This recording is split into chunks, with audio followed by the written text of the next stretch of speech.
My loves, this is one of our flashback episodes. While you're listening to this, I think probably I am finishing my new book, Bless and Release, which is coming out in April 26. So I am trotting out some of the most popular episodes in the last 2 years. This one is, I think this is one of our favorite kind of episodes, just really raw girlfriend honesty combined with some hopefully deep spiritual wisdom. I'm going to be referencing my philosopher boyfriend, Krishnamurti. This is about identifying the behaviors in someone else that signify to you that they are not your person. This is about cultivating discernment. This is about, really, it's about resonance. It's about forgiving and compassion and healing and setting boundaries and how you do all of that with love once you have ascertained if someone is on your vibration or not, and you want to, I don't know, I don't like talking about people like their investments, but you get the idea. This is about loving yourself so deeply that you have the courage to see things as is, and that becoming a more loving being for yourself and everybody else is about being able to see things with love. And that often means discerning that some people ain't your people.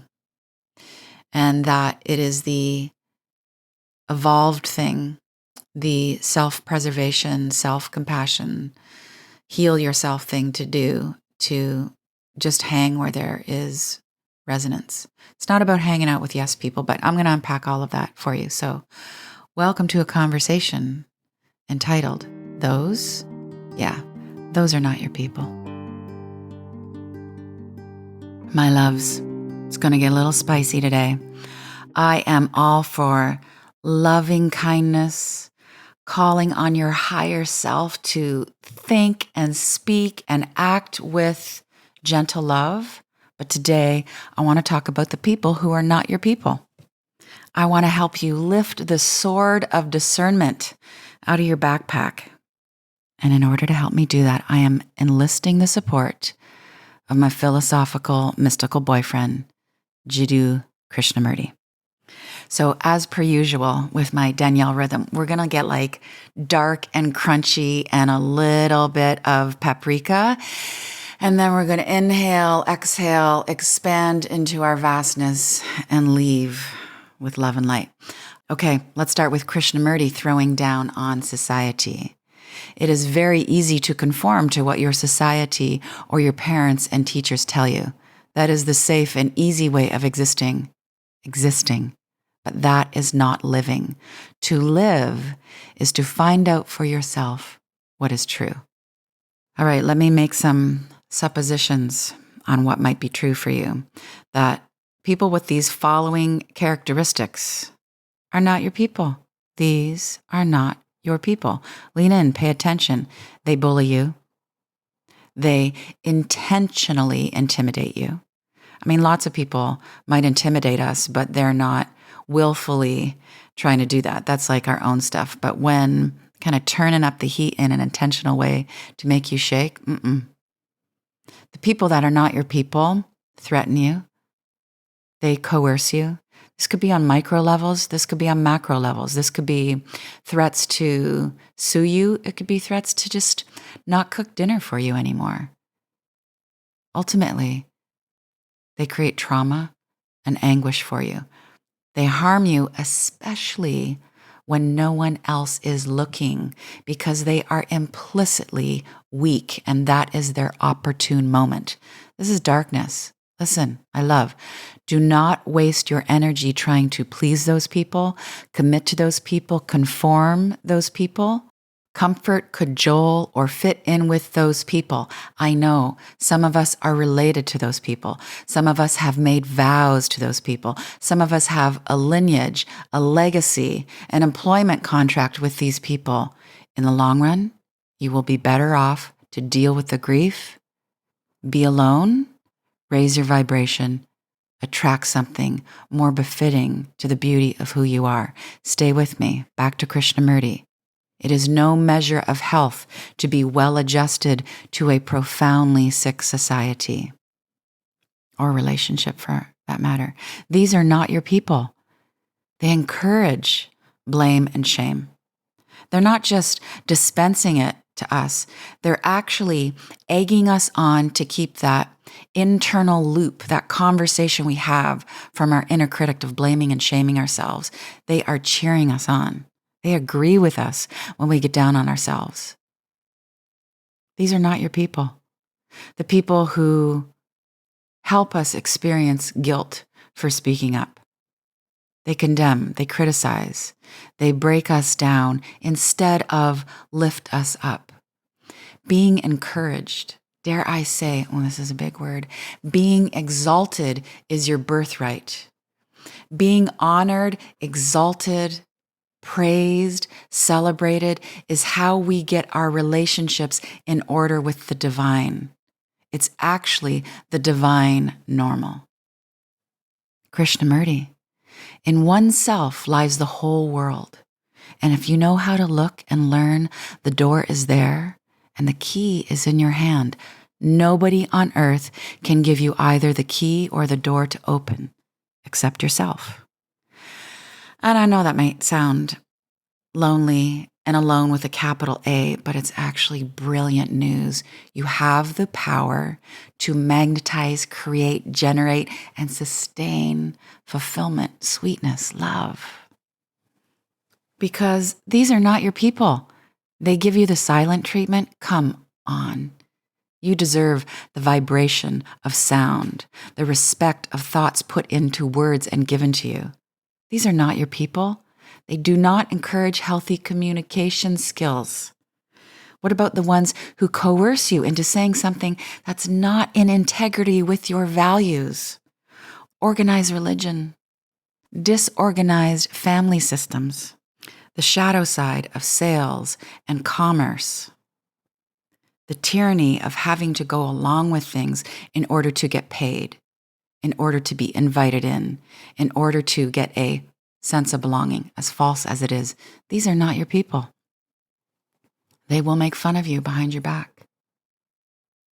These are not your people. Not the ones who belittle you. Not the ones who are hostile towards you, to your face, in your DMs, energetically, psychically. These are not your people. The ones who consistently let you down. Of course, we're all going to break each other's hearts. We're all going to let each other down, sometimes with some intention, but mostly unconsciously, accidentally. All right. Are those your people? Do you feel comfortable, at ease? Do you feel relaxed? Do you feel seen, felt, heard, welcomed, invited, belonged? Do you feel entertained? Do you feel loved? If not, maybe it's worth considering that these are just simply, humanly, painfully, understandably, divinely, just not your people. And that might be heartbreaking. It might be an opening. It might be good news, just okay. Might be a revelation. So how about we all just take a deep breath, inhale with me, exhale with me.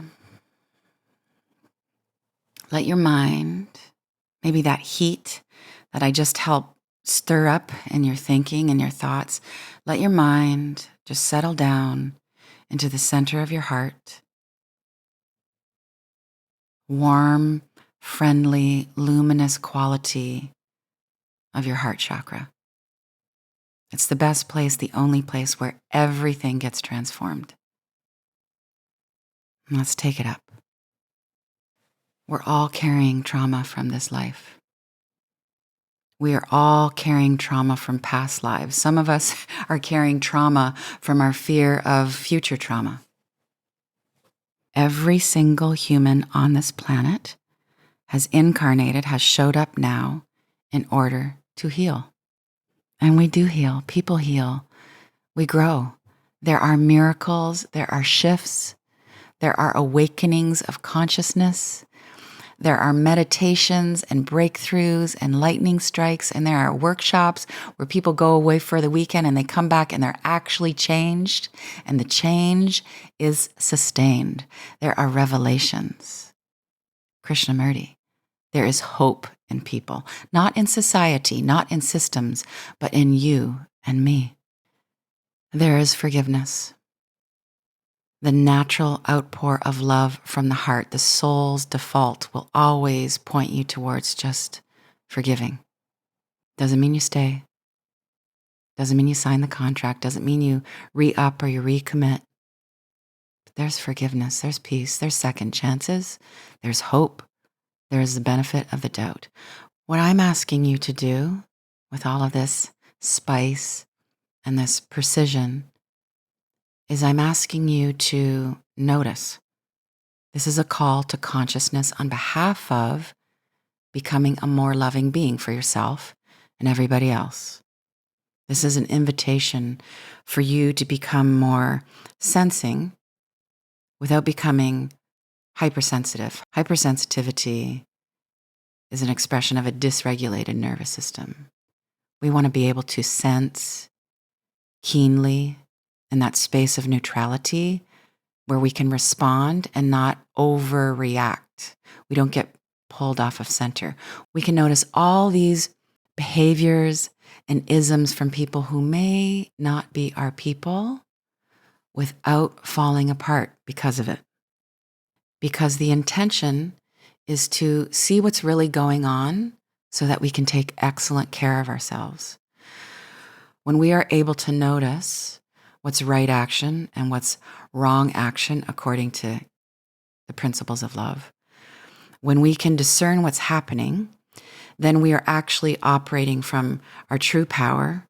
We are operating from sanity, from real common sense, capital common, capital sense. And from that discernment, from the intention of seeing everything with love, then we can raise our vibration higher. We can cultivate strength from that place, from that seeing. We can make requests. We can raise our standards. We can ask with love, with clarity. We can also have the strength to walk away and then to magnetize greater love into our lives, to attract our people.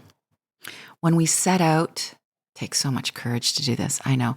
When we set out with love to see what's really going on, that intention of discernment gives us the strength to not be so attached to other people's behavior. So we don't cling as intensely to the desire to have people be something that they're just currently not. It's like this. I would give myself the mantra of,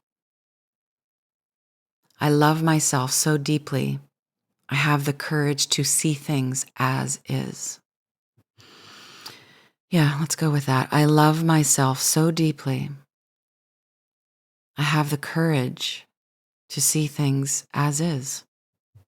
And that kind of clarity, that actual light of consciousness will show you the next best step.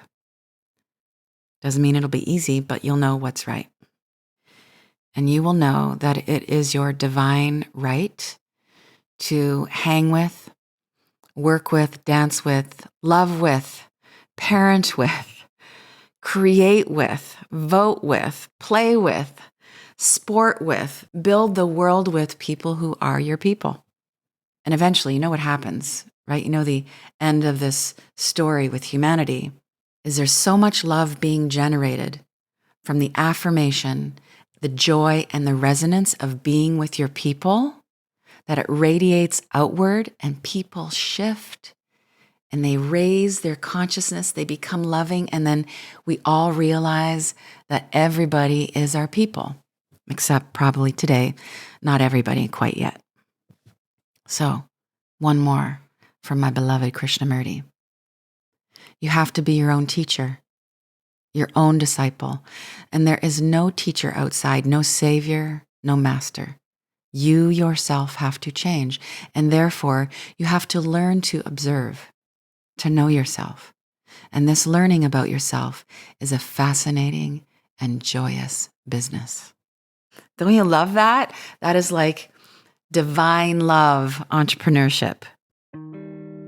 Learning about yourself is a fascinating and joyous business, isn't it though? You do the light work. You do the heart-centered practices. You build that bridge from your small self to your higher self. You breathe into your heart and you see clearly. And you love yourself fiercely.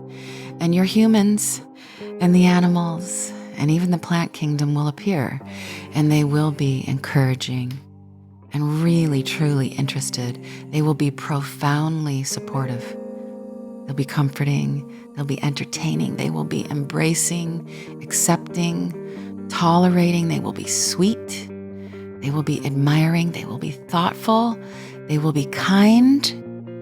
And they will be loving. It is so. Those are your people. I'm your people. I am so rooting for you to live in resonance with love. This would probably be a really good time to go say thank you and celebrate all your people who are very clearly your people. I will be here reliably next week to cheer you on. With love, Danielle. Thank you so much for listening, for feeling, for spreading the word. With love.